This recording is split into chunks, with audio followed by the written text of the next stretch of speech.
Most tax pros leave a message. It's Jane. I'm moving on to a TurboTax expert who beat your price. Adam Devine, tell him how I feel. Hey, tax pro, she's been thinking twice. Best believe TurboTax will beat your price. This is a tax break. Switch to a TurboTax Live expert and we'll beat what you paid your pro last tax season. Make the switch at TurboTax.com/beatyourprice. TurboTax full service only. Sign up by 12/20/2024 and file by 4/1/2025. Full details at TurboTax.com/beatyourprice. This episode is brought to you by Jira.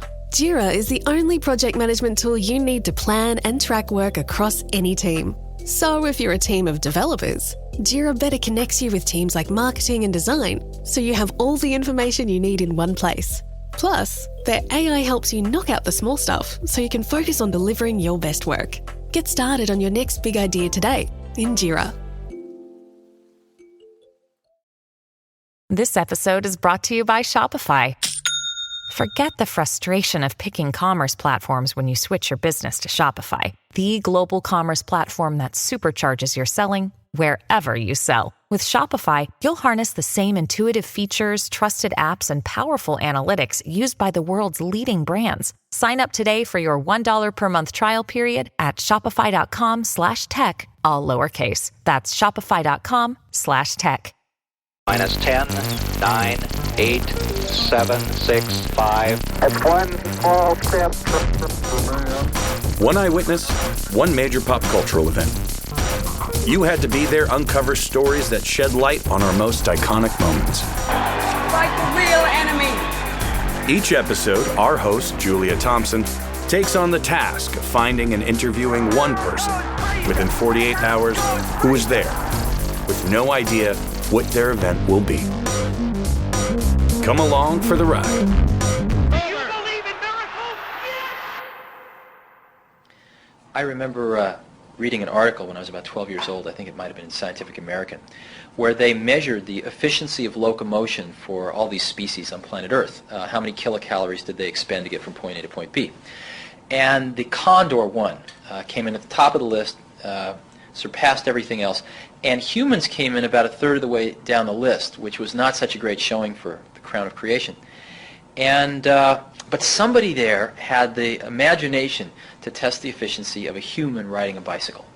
Human riding a bicycle blew away the Condor, all the way off the top of the list. And it made a really big impression on me that we humans are tool builders, and that we can fashion tools that amplify these inherent abilities that we have to spectacular magnitudes. And so for me, a computer has always been a bicycle of the mind, something that takes us far beyond our inherent abilities. And I think we're just at the early stages of this tool, very early stages. And we've come only a very short distance, and it's still in its formation, but already we've seen enormous changes. I think that's nothing compared to what's coming in the next 100 years. Hello? Julia, hey, it's Webb from Hi Barr. How are you? I'm doing well, enjoying the summer. Are you ready for your assignment? Yeah. Julia, your assignment for this episode of You Had to Be There is to find an eyewitness who was at Apple's keynote for the Macintosh on January 24th, 1984. Starting now, you have 48 hours to find someone who was there and interview them. Good luck. You know I know nothing about tech, right? Yeah, it's a battle between pirates against pocket protectors and the evil IBM versus Apple. I think you're going to get really into it. I'm just scared I'm going to look like an idiot, but it's okay. I'm prepared for that. I don't think you have to be a tech person. I think all you have to do is be a great storyteller. You know, there's a great story about Steve Jobs after he'd come back to Apple. I think he was putting some cream cheese on a bagel, and he's in the cafeteria. He said to a few people, "Who's the most important person in this company?" You know, and they're all startled that Steve Jobs is talking to them. And one person's like, "The engineer," and he's like, "No." And the next person's like, "It's the designer." He's like, "No." He said, "It's the storyteller, and you are a storyteller." Here is Steve Jobs presenting at the keynote in 1984. There have only been two milestone products in our industry to date. The first was Apple II in 1977. The second was the IBM PC in 1981. Come on. Let's be fair.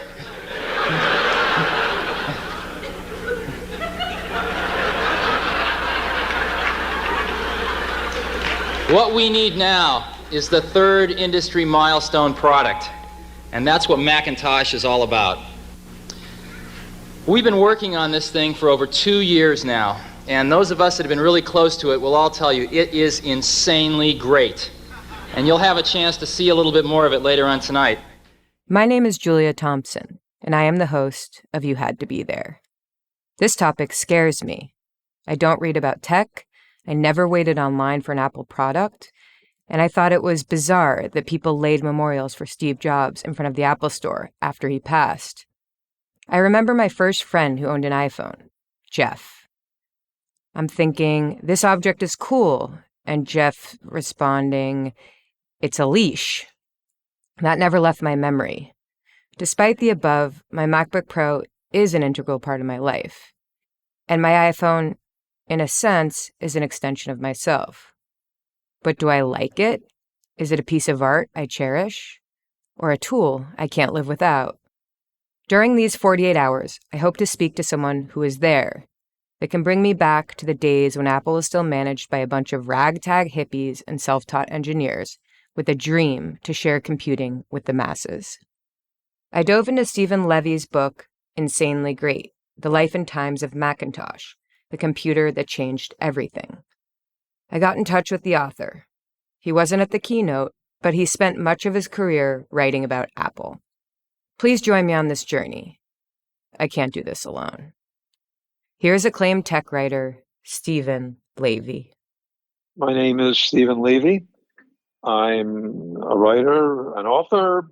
I work for Wired and write about technology. I was an English major. I went to school in the late 60s and early 70s. And we didn't like computers back then, the people I hung out with. I was more into the counterculture and saw computers as these dehumanizing engines that made us into numbers. They were part of the war effort in Vietnam, which we were marching against. So I thought that was something I would never be interested in.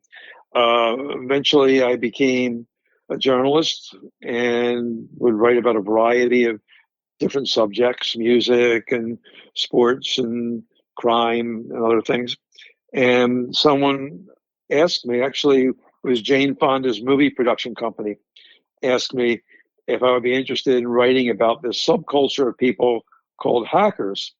The production company was interested in sort of getting ahead of the game and making magazine articles at the movies by thinking of the magazine articles first and then getting people to write them, and then they would pre-option it. So I wrote a story for Rolling Stone about computer hackers. It appeared in 1982, and I had never touched the computer before then, but I was just totally blown away by these people.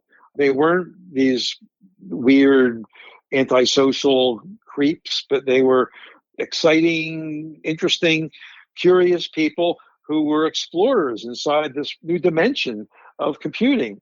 And I could figure out that, yeah, this is going to be a big thing for everyone. Back when you were younger, you thought computers were kind of evil. Like, what do you think of them now?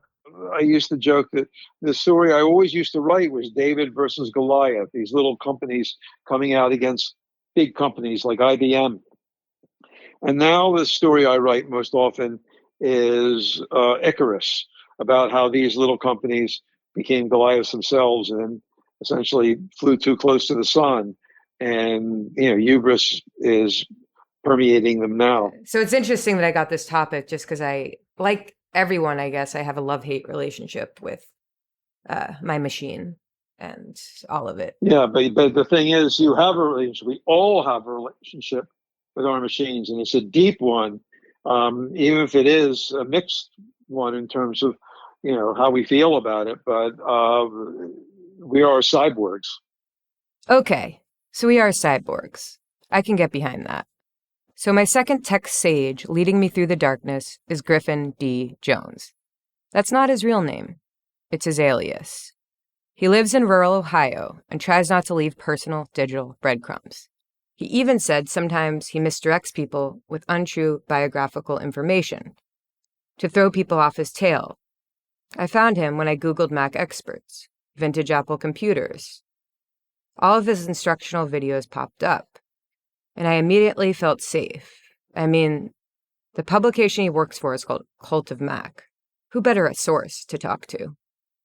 My name is D. Griffin Jones. I'm a writer, podcaster, and video producer for Cult of Mac, an independent web blog about Apple news, rumors, and we also post a lot of informational content. Like I write a lot of the how-tos. We post about setups, we write reviews, that sort of thing. And I'm involved in a healthy mix of all of that. I've always been into computers. So my first computer was a very drab, ordinary Windows PC, the kind that anybody would probably have in their office in like the late 90s or early 2000s. It wasn't until I was in school that we had a lab of, I think they must have been like iMac G3s, like the big translucent case, the one that goes, the iconic like blue Mac from the late 90s. It was running a version of like early Mac OS X with all like the shiny glossy icons and the slick animations and all that. And coming from the gray world of Windows 2000, like that was mind bending for me at an impressionable young age. Like just looking at how like the Microsoft Office icons were all shiny and glossy, and like it was the thing that I knew, but in a completely different way. And from that moment on, I knew that although I had a PC at home, I knew that I was secretly an Apple fan. And years later, like I bought my own used Mac, and I've been a Mac guy ever since. Oh, that's very cool. So can you talk a little bit about the Mac that I ended up researching a bit of? Can you talk a little bit, just general specs of the computer, what made it special, what made it unspecial? The Macintosh was a very different kind of computer. In the late 70s, early 80s, basically every computer was text-driven because drawing graphics on the screen was very hard and computationally intense. It took a lot of work. It took a lot of memory. So, you would turn on your computer and you basically just see a black screen with either, depending on which color monitor you have, it was either green text or white text or amber text. It was like, typing commands into a void. When you turn on a computer nowadays, like the first thing you see is a desktop where you have like, you can click here for your files, click here for your browser, click here for your email. That there's a common interface that's sort of like at the base level underneath all of the stuff you're doing. And, and that also allows you to have your browser side by side with your email. Whereas computers in the 70s, they were very much single tasking machines. And I think like thinking of them as a glorified calculator is a good starting point, because when you turn on your like handheld calculator, like a TI-84, like the graphing calculator you might have used in school, stuff like that, like it's not doing anything until you type in a number. It was the first like computer that worked by showing you graphics and pictures on the screen. So right away, it was much easier to understand what was happening. It tried to make computing more approachable by making it closer to how you and I like actually think and do work. So the Macintosh had this graphical user interface that thought the way you and I do. Here's Jobs at the keynote. You've just seen some pictures of Macintosh. Now I'd like to show you Macintosh in person. All of the images you are about to see on the large screen will be generated by what's in that bag. So it's really easy to teach yourself how to use the computer. Every window on the screen looks and works exactly the same. So once you learn how to use one program, you basically know how to use every new program that you buy and run on your Macintosh. And so the Macintosh had a pretty like cutting edge, state-of-the-art processor at the time called the Motorola 68000. It was a full 32-bit processor, which, other cheaper computers at the time were still like 8-bit or 16-bit the Macintosh was like a 32-bit computer, which was, ambitious for 1984. It was one of the first computers to use 3.5-inch floppy drive instead of the more common at the time 5.25-inch floppy drive. It was the first computer that was relatively affordable to buy, that had a mouse. It had a very high resolution black and white screen. Like, you might look at a 9-inch screen and think that's tiny, but it was actually pretty high resolution of its day. Even though it was only black and white, like, it had a much higher pixel count, like there's number of pixels on the screen. And so you could have smaller, cleaner, crisper text than you could get on basically any other computer of the day. Xerox came up with the first workstation sized machine where you start to see the graphical user interface as we know it today, because you could have like several programs on the screen that were contained in windows, and you had menus and like icons. Like, a lot of what we associate with computers today, you can see like very early versions of that. But again, these were like very expensive, like workstation machines that are roughly the size of a desk, so these people at Xerox are living in the future here, but nobody else has that. It's not really a commercial product that people are interested in or buying. Some executives at Apple were given a demo of this computer because the people who had invented this at Xerox were basically being shunned by the higher ups at the company because they didn't believe this was going to be a serious thing. But they wanted this technology to exist in the world, so they agreed to do this demo to Steve Jobs and people at Apple. That inspired Steve Jobs to basically copy the idea and make it affordable and turned it into a mass market product. And that became a product called the Apple Lisa, which debuted in 1983, a year before the Macintosh, and was also much more expensive. They immediately tried shrinking down this technology to a smaller product. Steve Jobs famously wanted it to be like no bigger on a desk than a textbook. So it had a small footprint of, roughly like a 1 foot by 1 foot, and then it had a tall, friendlier, all-in-one design. It ditched the 5.25-inch floppy drives for the 3.5-inch floppy drives. Just like the 5.25-inch disc was a breakthrough in the 70s, we think the 3.5-inch disc is a breakthrough in the 80s. And we're storing 400K bytes of formatted information on one side of these floppies, which fit inside your shirt pocket. And crucially, it brought the price down from, I think like $10,000 down to $2,500 in 1984 dollars. So still pretty expensive, but this was the cheapest this technology had ever been. And they had to make a number of shortcuts to get there, because the Lisa was much more expensive and more powerful. It could do multitasking. You could have 2 different programs on the screen at a time. And the Lisa also had a hard drive, so you could have like permanent storage. The Macintosh didn't have a built-in hard drive of any kind. And I actually don't think Apple made an external hard drive for like a year or so after. So the Macintosh had a single floppy disk drive, and you could buy an external floppy disk drive, and that was it. You could only run one program at a time, which meant that every time you wanted to switch programs, you had to eject the floppy disk, put a different one in, eject it, put a different one in. It had to take a number of compromises to get to that point. But Apple knew that they were building a foundation for the future, and they invested heavily in the Macintosh. Even though the Apple II was still making all of Apple's money, it wasn't really until the very late 80s that the Macintosh finally found its niche in the professional market, and that was in the area of desktop publishing. Because it was a graphical machine, what you saw on the screen was exactly what would be printed out. It found its niche in student newspapers, college newspapers, all around the country, largely thanks to the software products Quark Express and Aldus PageMaker. If you ask any journalist of a particular age born in the 70s, they'll all tell you that, oh yeah, I didn't use a computer until I went to school in the late 80s or early 90s, and that's when I first used the Macintosh. Because that's what every newsroom used. It was in that niche of creative audiences that really built the Macintosh into what it is today. Everybody knew computers were becoming important, and they were being sold to ordinary people for the first time, but nobody really knew what they were supposed to be used for, especially in a house.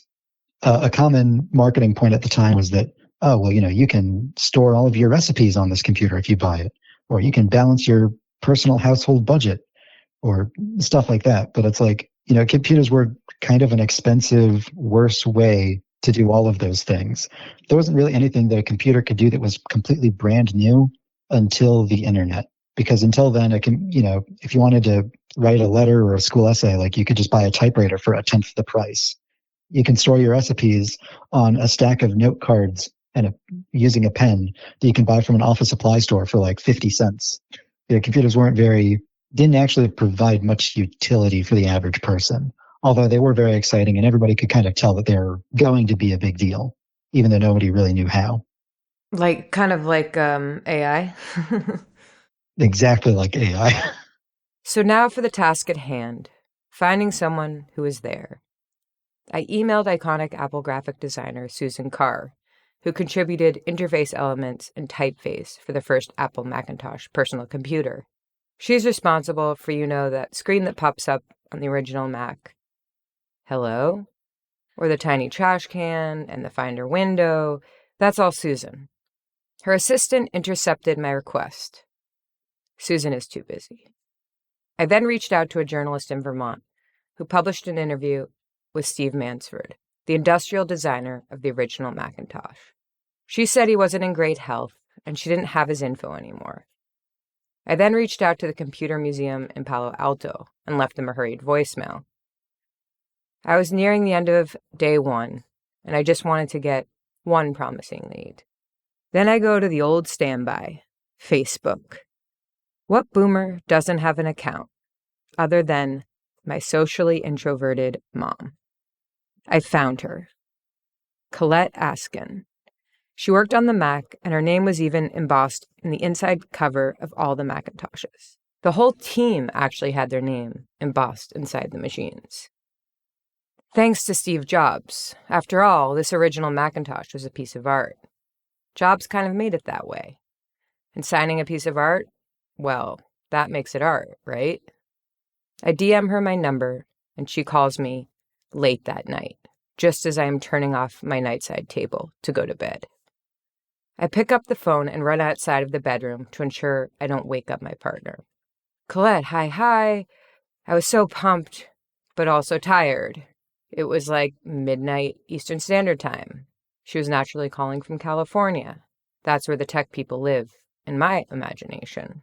I rush her off the phone, ask for a more formal interview the next day.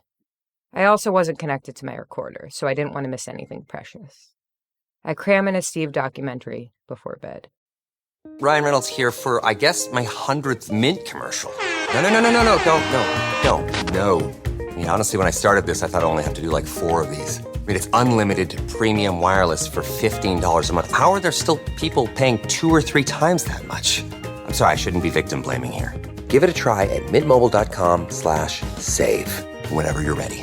$45 upfront payment equivalent to $15 per month. New customers on first 3-month plan only. Taxes and fees extra. Speed slower above 40 gigabytes. See details. So, you want to be a marketer.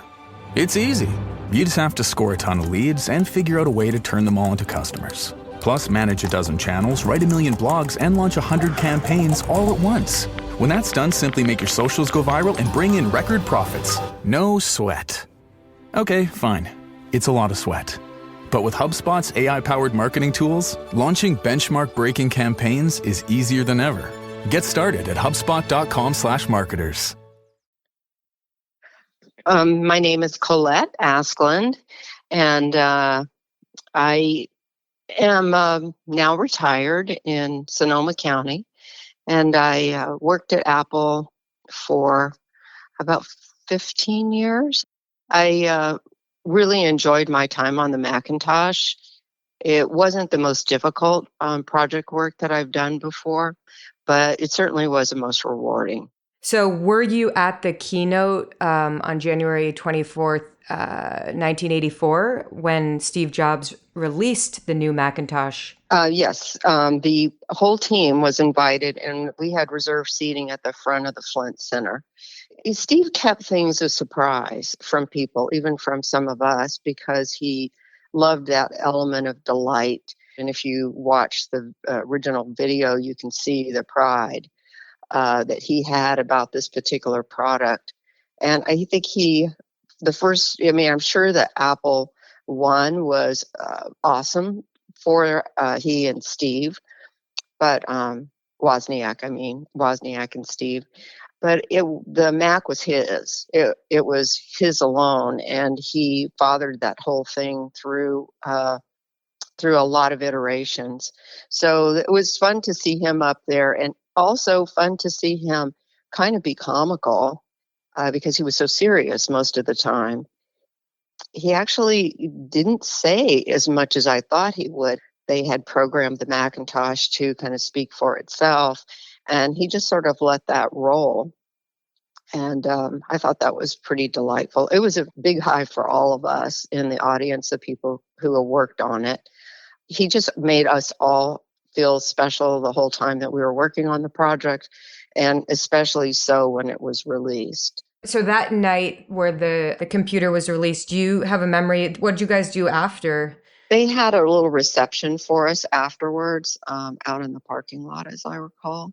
It was very short. The reason why I'm struggling to answer this question is because we were all the time being given parties. I mean, on every Friday night, the Macintosh team would have, there was a space that we were all invited to where there was music and there was food, and it was our time to rest and enjoy each other.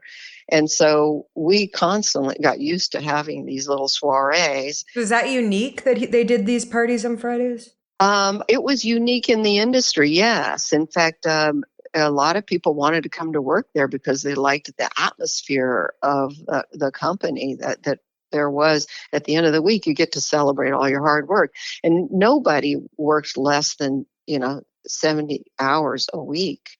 When you look at a picture of all of the people who worked on it, I think we were probably the youngest group I had ever worked with on an engineering project. Well, most of those people were single, didn't have families, and they built a friendship there, and it was a community, it was a family, and they rewarded you on the weekend with a party, and it was accepted. And I can't even imagine that would be accepted today. So you were on the team that designed the 128K, correct? Yes. The skill that I brought to the company was as a printed circuit board designer and a specialist in automation of manufacturing componentry. So, yeah, that's kind of who I am. Colette studied art in Florida, and shortly after she graduated, her dad died of a sudden stroke. She took that as her cue to dive into the unknown and move to California. Her art career didn't pan out, so she ended up going to a technical training school to learn circuit board design. After proving herself as an asset to some smaller tech companies, Apple hired her in 1979. By the time they actually did hire me and I got there, I don't think they had any idea what a shamble a lot of their design artwork was. Pretty much not stored properly. They were losing documents all of the time. So the first thing I did was organize all that. So I did read that you were the last person to design a motherboard by hand, right? That was the Apple III. Colette's first job at Apple was as an ETO, which means she was there to undertake the testing, servicing, and maintenance of all the electrical equipment, which was an intro-level job. So the Apple III comes along, and it turns out the machine is too complex to use the in-house printing system for the circuit boards, and their subcontractors just can't get it done. So Colette, the only employee at the time who was a manual circuit board designer, steps up to the plate. She was able to take the Apple III circuit board to the finish line with her innovative approach to the design. So that got me noticed by Steve, and he invited me personally to come and work on the Macintosh. When I got to the offices, they had relocated all of the employees off the main campus into an isolated area where we were to work undisturbed by other people and also in some secrecy. Wow, that's interesting. So what was the day-to-day like? It was brutal hours, and we worked there till 9 o'clock at night. We really worked really, really long hours.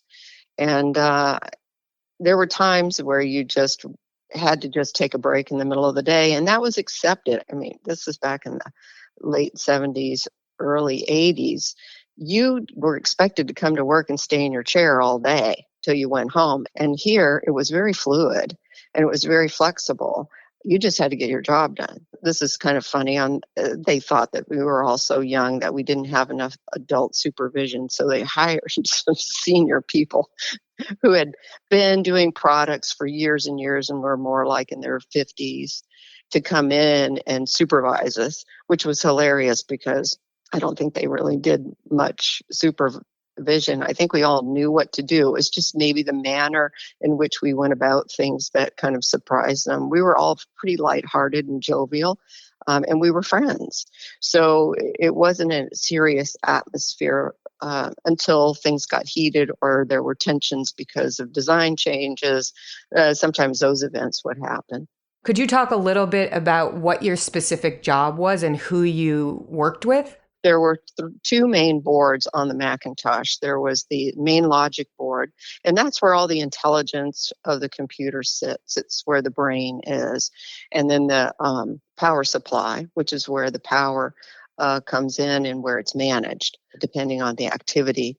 So there were two different engineering groups that I work with. George Crow was the lead on the power supply boards. What was that like?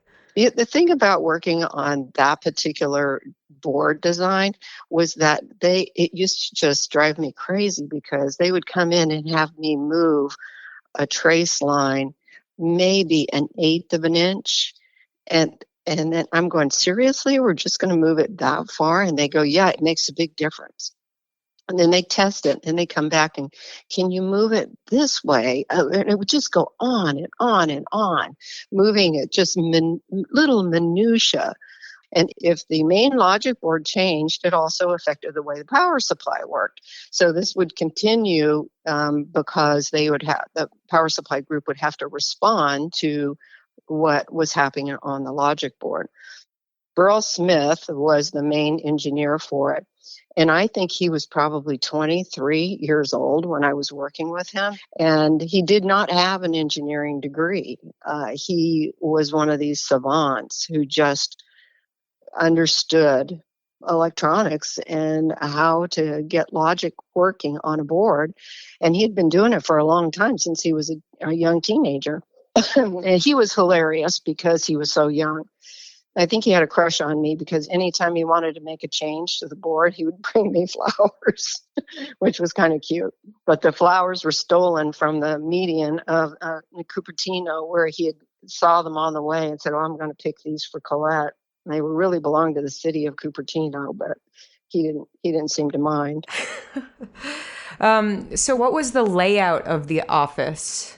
This area that we worked in was called Taco Towers by nickname.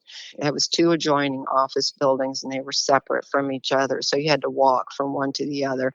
The group that I worked with was the product design group. And we had an office on one tower, and the other office was where most of the engineering work was done. I had to go to a completely different facility where the main offices were to get my computer time. The name of it was PDP 1134, and it was a massive thing. It sat in its own room by itself and was air conditioned. The designer sat on the other side of the wall to protect you from the freezing cold that it needed to operate. So I had to trek over there, do my work, run my plot designs, take paper copy, print them out, take them back over to the Taco Tower area, take them to the engineers, lay them out on the table, show them what we had done. What was it like to work with Steve Jobs? He had a very long-term vision of what the Mac was going to be like. The whole computer was going to be taken apart, and it was going to be displayed in museums, in the future. So he wanted that circuit board to look really beautiful. And they aren't beautiful. They're functional. That's their main goal in life. They're hidden from the user, so the user doesn't have to even think about them. But he came and sat next to me for 2 days off and on. He wanted me to change the layout so that everything was in perfect rows and columns. And he asked me if we could change the color of the components on the board. And I had to try to explain to him that it doesn't work that way. Those colors are codes for the functionality of them. So we have to keep those colors. And putting them in rows and columns is going to make the traces too long for the functionality to work. It's going to cause a delay. And he said, well, do it anyway. So the engineers I was working with came over and said, go ahead and do what he says. By the time we make it and build it, it won't work and he'll give up on it. So we did exactly that. And he did give up on it. So in the end, is it beautiful? No, it's functional. Here is Stephen talking about pitching Apple for a 1983 Rolling Stone article. Because I'd started to write about the subject, I knew a lot about Apple. And what I knew was that Apple was going to introduce a new computer that was going to be different than anything that came before. And it was going to be the way that Apple would be able to compete against all these big companies. So it was a top secret. No one got to see it. But I went to Rolling Stone, which I was working for them, and pitched them the story. They didn't often do stories about computers. And they said, okay, you could go to California and do this story about these people building a computer called the Macintosh. And I thought Apple's going to love this. They're going to just be cheering when someone from Rolling Stone came and said, we're going to write a feature. But I got some pushback. I couldn't understand why. And it turned out that the guy in charge of the project, Steve Jobs, would only wanted to do it if it would be the cover story in Rolling Stone. And that wasn't going to happen back then. It was, Rolling Stone's covers were movie stars and rock stars. But eventually I persisted and they said, okay, you could do it. I think what happened was the people on the team caught wind of this and they said they would never forgive Steve Jobs if he turned down Rolling Stone because they wouldn't give him a cover. So in late 1983, maybe it was November or something, the official launch was going to be in January 1984. I went to the top secret offices of Apple and met with the Macintosh team and saw the computer. And that day of reporting was one of the greatest days in my career. Not only did I see this computer that was going to change so much, it really changed the course of the way people work and, and the relationship with computers. And then, of course, that was the first time I ever interviewed Steve Jobs. I had written about Apple in my book, which I had just completed at that point, but didn't really talk to Jobs because he really didn't fit in the hacker mode what I was writing about. I heard a lot about him. And of course, the first time I met him, it was the end of the day of reporting. We were going to go out to dinner. And he just launched into this tirade about how stupid Rolling Stone was for not putting this on the cover. And then he talked about how bad Rolling Stone has been lately. And he was on a plane and he just read this giant story in Rolling Stone about MTV and what a piece of shit it was. He was going on. And I felt I had to interject that I had written that story. And he just kind of stared and then changed the subject. But we actually had a great conversation at dinner. And as it turned out, my relationship with Steve Jobs was conducted over decades. And I got to know him really well. And, up to the time that he died in 2011. So you had dinner with Steve, but any other memories from that time? Yeah. Well, the very first thing was they took me into a conference room. This woman named Barbara Culkin. These people were all young and full of energy. I mean, it was like an amazing thing. They had a Bosendorfer piano in the lobby, and an arcade game. It was kind of an amazing environment. So she walks in. She's wearing kind of a jumpsuit. She walks in. She's carrying this bag. And puts down the Macintosh, just this classic thing that, kind of the Cuisinart design has been called, right? Where unlike previous computers that, were these boxes you'd slap a monitor on top of, this is like a one-piece thing. It was beige. The object itself was very attractive. The keyboard was detached. And she pulls it out and turns it on.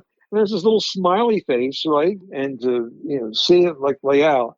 I mean, and then I got to play on it, and there was a paint program you can create objects and draw with it, and then the word processor, of course, you could give you this publishing power. That was like amazing in and of itself. So I had been writing about computers back then for maybe almost 2 years, but I'd never seen anything like this, and it was exceeded my expectations for what Apple come up with. So based on that, though, just because so much of the popularity of the machine was hyped because of this launch, like, was this the first time that a piece of technology had this kind of launch? And where did Steve get the idea? Well, there had been big launches before, but I think to make it a cultural event was something new for the field. And it was very much in keeping with what the computer was intended to do. It was a popularizing device. He was saying at the time how, the liberal arts and computers are on a first date. And, Apple is sort of the matchmaker to this romance. And I think, that's proved out. At the time back then, people thought that was an absurd concept. The computers were anything to do with art. Now people are worried that they're going to replace art. I think Apple went a long way into changing our views of computers, and really our views of companies. It was so unusual for a company to be started and go public and grow really big in just a few years, and especially when the founders were counterculture people, whose bent was anti-corporate while being a corporation. I didn't actually go to the event where Steve launched it because my story was done by then. Yeah, how did the public receive it? And how did you perceive the public receiving it? Well, one thing that they showed me, was the video that became the famous 1984 commercial. And that was crazy. I mean, if you remember, they showed these people, they look like, they were in like some Siberian prison camp or something. Like, I guess they hired skinheads and things like that to sit in the audience. And, there was this Big Brother figure on the screen, and, this, woman athlete, runs up and tosses the hammer at the screen, it blows up, and you never see the computer on the ad. And this is the famous Super Bowl ad. There was a big controversy about whether to show it or not. But that sort of like raised the stakes for the cultural moment. The high-budget commercial was directed by Ridley Scott, fresh off directing Blade Runner. It even had his cyber steampunk aesthetic, which was kind of strange to see, especially for the Super Bowl Sunday crowd in the 80s. Its genius was that it placed the possibility of computing as something for the masses, and would set them free of this idea of a dystopian computerized world that was popular belief at the time. Here's an excerpt from the commercial. On January 24th, Apple Computer will introduce Macintosh, and you'll see why 1984 won't be like 1984. So the irony is, after all that mishigash about Steve Jobs winning the cover, right? They hired a great photographer to take pictures of the team. This guy Norman Seif, and the pictures he took are kind of iconic. And when Steve Jobs died, they used one of the pictures from that shoot on the cover of Rolling Stone to remember in an obituary. So. Oh, that's funny. So he won. Yeah. Back to Colette Askeland. So how does it feel that your board is in a museum? Yeah, how does it feel that these products have really become art objects? It's pretty spectacular. I've been invited to the Computer History Museum a couple of times for celebrations there on the anniversaries. And they always do such a good job of showcasing the products and the belly of the products, all of the componentry laid out like it is art. And I think there is an audience today for it as art, or at least an artifact of the way computers for the rest of us were initially built and conceived. And there's a love. People just love that product, and can fall in love with that company and what the products that they make. They feel connected to it, and that's something that I think is a rarity too. And I have to say it's because the company has stayed close to how people live and enjoy their lives. I think that there was a lot of spirit of let's make this fun for people. Let's make it a place, a product that they want to use, that they'll take with them. And I think they have succeeded as a company in doing that. And they're massive today. It's really hard to look back on being employed in 447 and looking back at how many people they had. So I'm going to ask you one more question. It's kind of broad, but do you like computers? That's a very good question. Do I like computers? I'm kind of at this place in my life where I really don't want to sit at a computer. I've sat at one for so long that I find it freeing not to be near one. But I do love the fact that when I need my data is all there. But I spend most of my time in the garden. You prefer the garden? I prefer the garden, yeah. What do you grow?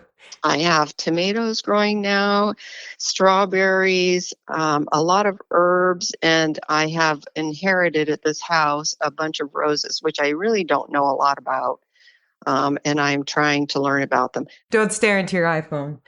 Yeah, no, I don't do that. I don't. In fact, I'm accused all the time of not even having it on me. So my family's usually mad. Back to Cult of Macintosh contributor D. Griffin Jones. Computers are not just an expression of technology, but they're also an expression of art in a way.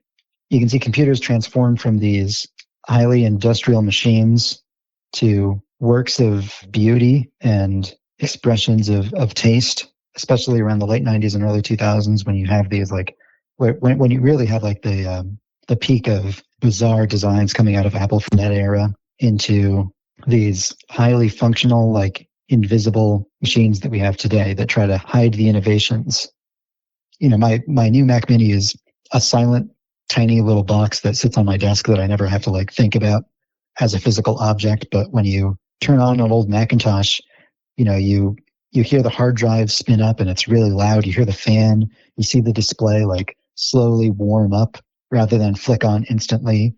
You type on the keyboard and you hear this loud thunking. You move the mouse around on the desk and you can just feel the physical object of this giant blocky thing in your hand.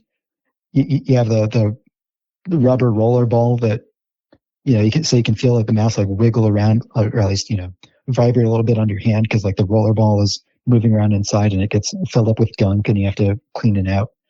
And it's fun. So truth be told, I found myself in my local bookshop perusing the tech section for the first time ever.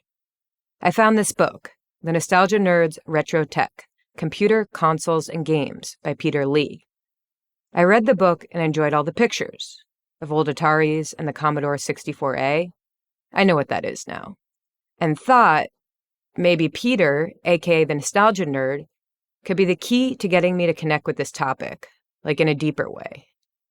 Well, we did talk. We chatted about archaeologists digging up Super Nintendos in 1,000 years, and how the PC-Mac domination of the market is like the US government's two-party system. We spoke about how the amount of folks who can code logic is dipping, even though computer literacy is rising. We are more efficient with computers, but don't understand them mechanically, which is emblematic of a relationship with AI today. We fear the person will be taken over by the computer, as predicted by many dystopian novels. I realized maybe I don't love my computer because I can't fully understand it.